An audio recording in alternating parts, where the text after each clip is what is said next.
జోష్ స్టాక్ మార్కెట్లను ముంచెత్తుతోంది. దేశీయ స్టాక్ మార్కెట్లు అతి భారీ లాభాలతో ప్రారంభమయ్యాయి. ఆల్ టైమ్ హై దగ్గర సెన్సెక్స్ నిఫ్టీ ఓపెన్ అయ్యాయి.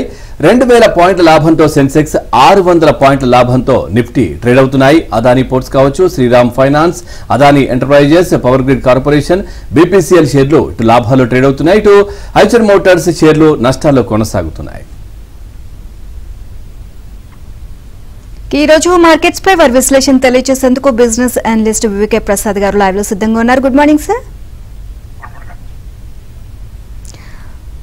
సార్, మన మామూలుగా ఎగ్జిట్ పోల్స్ శనివారం మొత్తం కూడా ఎగ్జిట్ పోల్స్ వచ్చాయి. సో ఈ ప్రభావం మార్కెట్స్ పైన భారీగా పడినట్లు కూడా తెలుస్తుంది. సో ఈ రోజు మొదలే భారీ లాభాలతో ప్రారంభమయ్యాయి మార్కెట్స్. దీనిపై మీ విశ్లేషణ ఏంటి సార్? ముందుగా మొట్టమొదటి ఏంటంటే ఎప్పుడు కూడా ఆశకి అవకాశానికి ఆలోచనకి మధ్యన కొద్ది తేడా ఉండాలమ్మా.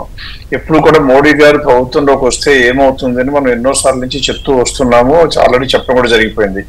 3 నెలల క్రితం అంటే దాదాపుగా ఫిబ్రవరి నెలలోనే మోడీ గారు వస్తే ఏమవుతుందని అడిగితే చెప్తే అందులో చెప్పిన ఇండస్ట్రీస్ ఆ రోజు 4 చెప్పడం జరిగింది. ఇన్ఫ్రాస్ట్రక్చర్ ఒకటి, డిఫెన్స్ ఒకటి, రైల్వేస్ ఒకటి, పవర్ ఒకటి.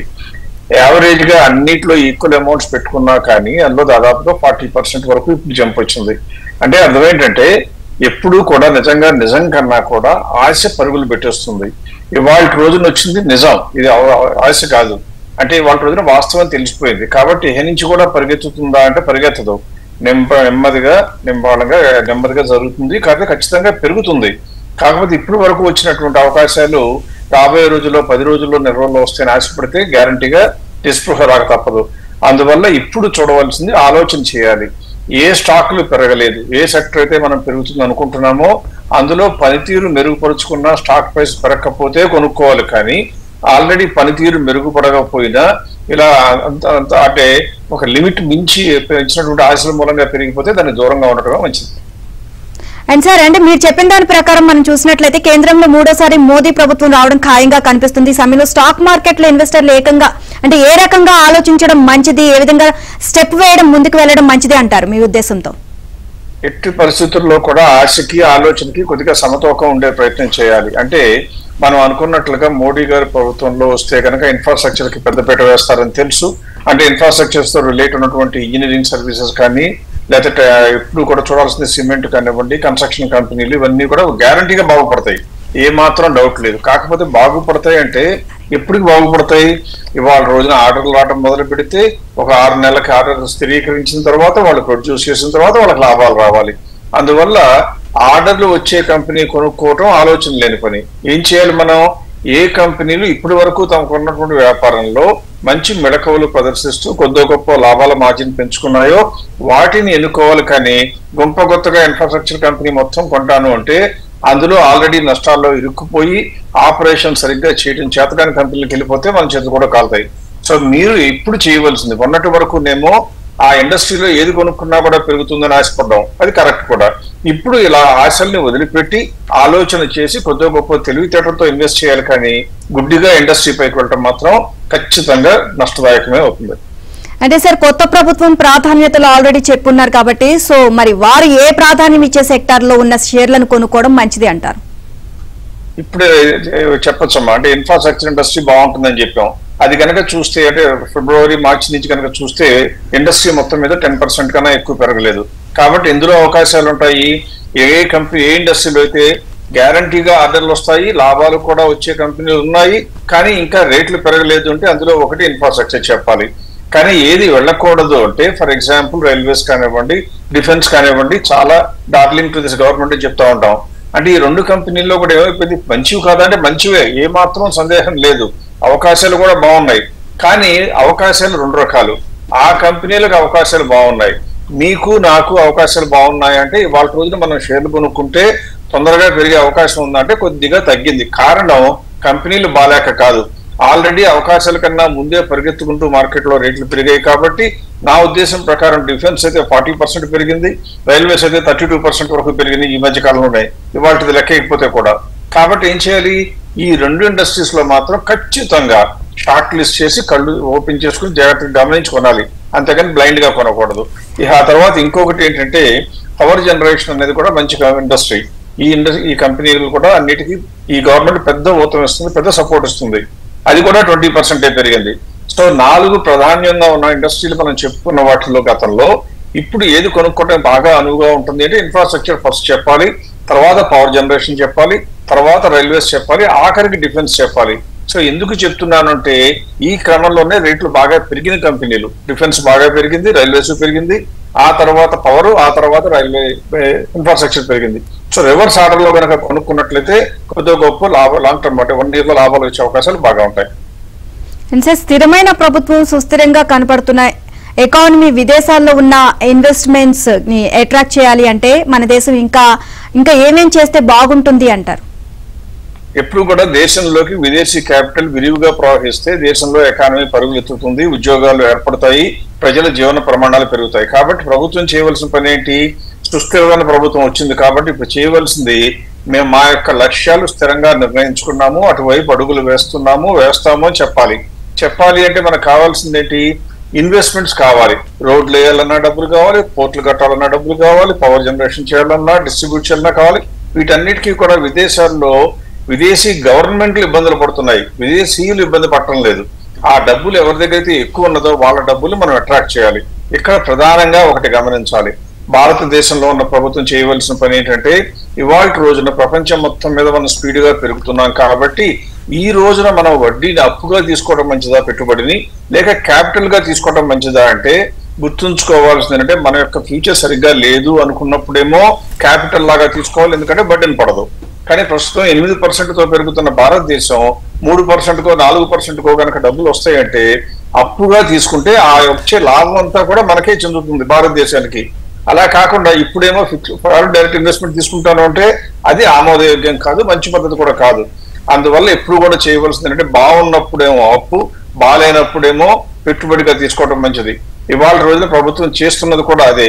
అన్ని ప్రభుత్వాలు కూడా, భారతదేశ ప్రభుత్వంలోనే రాష్ట్ర ప్రభుత్వాలు కూడా అన్ని రోడ్వేస్ అన్నింటినీ కూడా ప్రాజెక్టుల కింద మరల్చి వాటన్నిటిని కూడా ప్యాకేజ్ గా ఇస్తున్నారు. దానితో ఏమొస్తుంది? విదేశీ పెట్టుబడిదారులకు ఏమో ఎక్కువ రిటర్న్ కనపడుతుంది, స్థిరంగా కనపడుతుంది కాబట్టి ఫిక్స్డ్ డెట్ మార్కెట్ లోకి వస్తున్నారు. అలా కనుక ఇండియాలోకి వస్తే ఒక 8% లాభం వస్తే 4% బయట వాళ్ళకి కట్టినా మిగిలిన 4% భారతదేశంలోనే సంపద పెరుగుతుంది కాబట్టి ఫలాలు కూడా అందరికీ ఉంటాయి.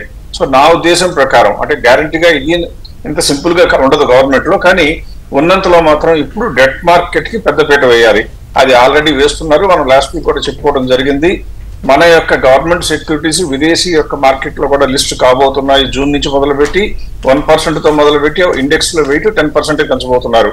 కాబట్టి ఈ ఇయర్ లో నెక్స్ట్ రాబోయే 12 months లో ఇండియాలోకి డెట్ క్యాపిటల్ విపరీతంగా వస్తుంది. అది ఆ కంపెనీలకు ఎనలేని అవకాశాలను ఏర్పాటు చేస్తుంది.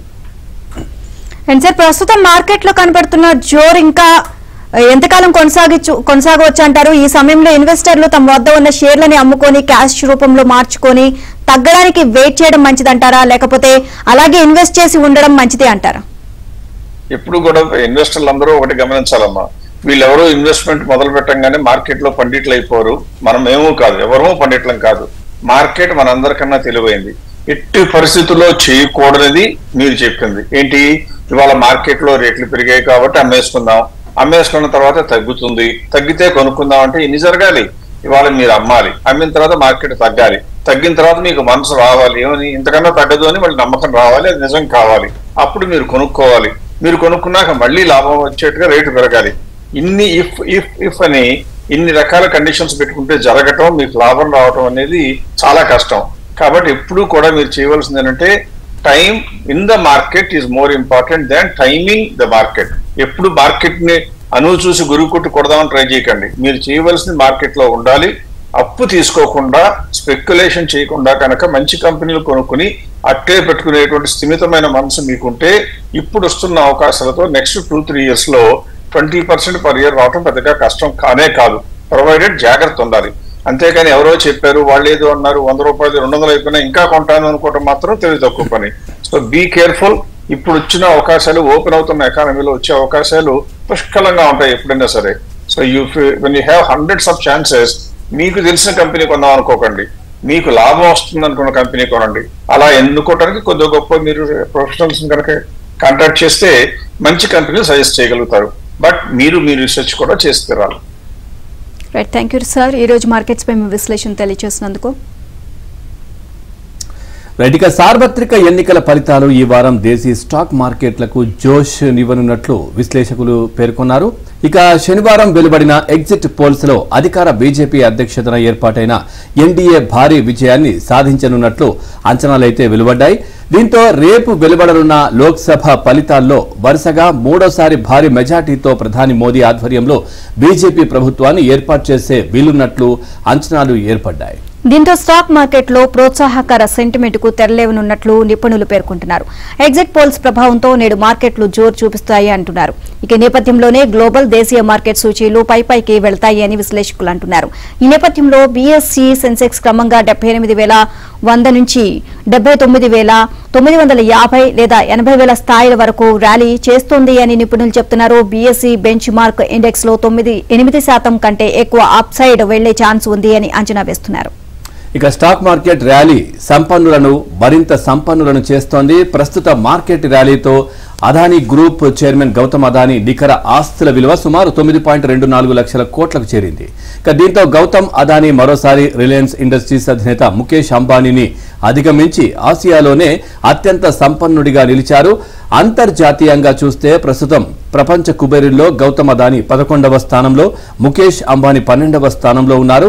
బ్లూంబర్గ్ బిలియనీర్స్ ఇండెక్స్ ఈ విషయాన్ని తెలిపింది. స్టాక్ మార్కెట్లు ర్యాలీతో గత వారం అదానీ గ్రూప్ లోని 10 లిస్టెడ్ కంపెనీల షేర్ల మార్కెట్ క్యాప్ 17.51 లక్షల కోట్లకు చేరింది. శుక్రవారం ఒక్కరోజే అదానీ గ్రూప్ కంపెనీల షేర్ల ధర 14% వరకు పెరిగి 84,064 కోట్ల మార్కెట్ క్యాప్ జోడైంది. ఇక ప్రముఖ అంతర్జాతీయ బ్రోకరేజీ సంస్థ బ్యావరేజ్ బుల్లిష్ వైఖరి ప్రకటించడం, వచ్చే 10 ఏళ్లలో కొత్త వ్యాపారాలపై 9,000 కోట్ల పెట్టుబడులు ప్రకటించడం ఈ ర్యాలీకి బాగా కలిసొచ్చింది. 2022లోనూ అదానీ ఆసియాలో అత్యంత సంపన్నుడిగా రికార్డు సృష్టించారు.